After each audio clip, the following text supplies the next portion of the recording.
YouTube. I am 34 weeks pregnant right now. I've been kind of sporadic with videos just because we really don't know what's going on. And I feel great. I don't really have any symptoms, really side effects from the pregnancy itself. Not like I would have thought that I would have. So anyway, this is my 34-week update. I'm actually 34 weeks and 6 days because they have moved my due date to roughly the 17th now. Originally I was due on the 19th.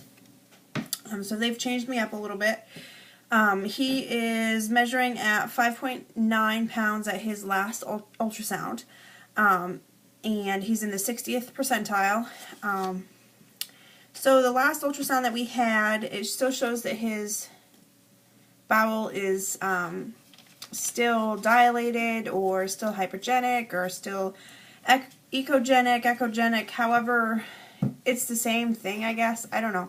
They keep changing depending on what doctor or what technician, because my regular doctor is out of one hospital and their hospital doesn't have the high enough tech ultrasound machine to pick up what we need to be picked up in our ultrasounds, so I go to a different hospital and technicians there do it. So sometimes they call it different. I don't know. Confuses the heck out of me, but anyway, so hypogenic, echogenic, dilated bowel, it's still there. Originally, if you go back through some of my videos, when we found out he had bowel issues, they thought that it was going to go away. I was tested for Down syndrome. We tested like 0.01 for that, so they're not thinking it's Down syndrome. However, we did not opt for an amnio, so we're not 100% sure if it could be a condition that he has, or maybe he has just a blockage in his bowel and will need surgery when he's born. So because of that, we have an appointment with a specialist on Monday in the afternoon for another ultrasound and to discuss with that doctor about the possibility of changing my birth plan completely, because my birth plan is a complete natural birth with no epidural, no Pitocin, none of that stuff, to go to a C-section. So to go from one extreme to the other.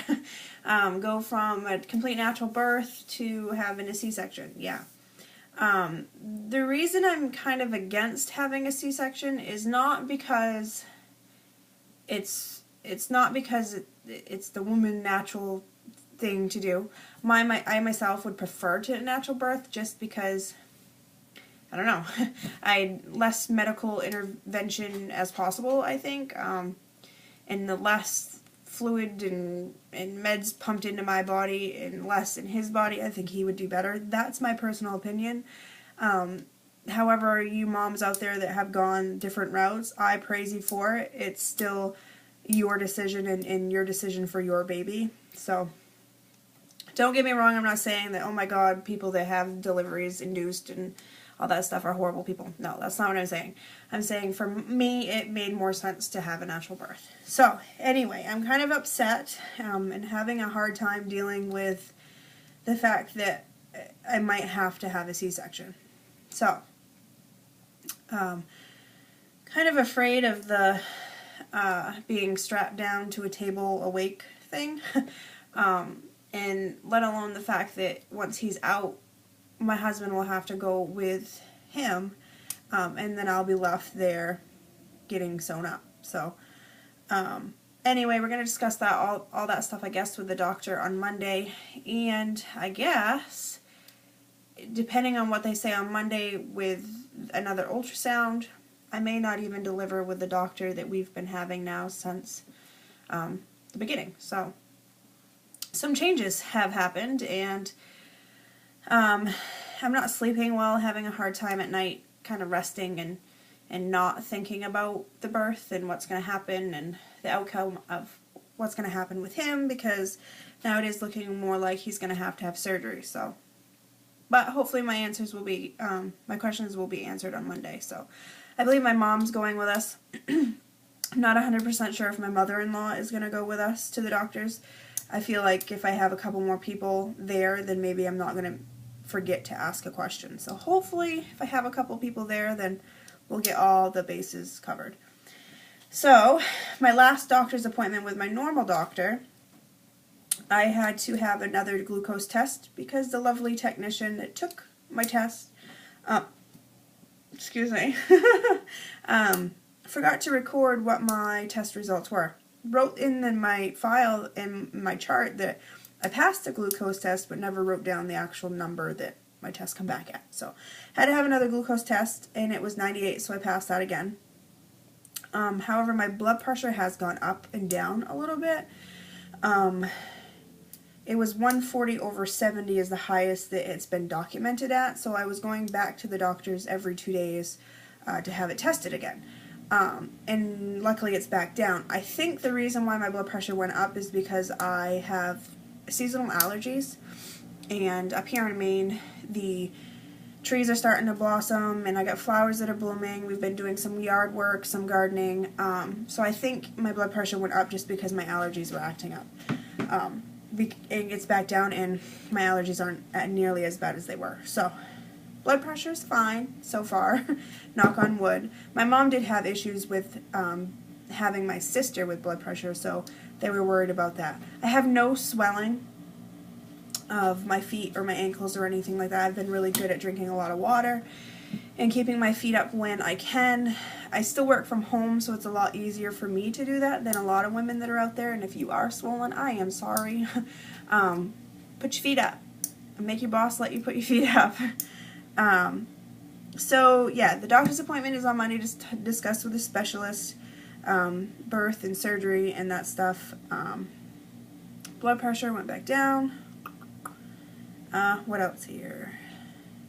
Oh, symptoms of so far right now what I'm having is I am having Braxton Hicks. However, they don't hurt at all.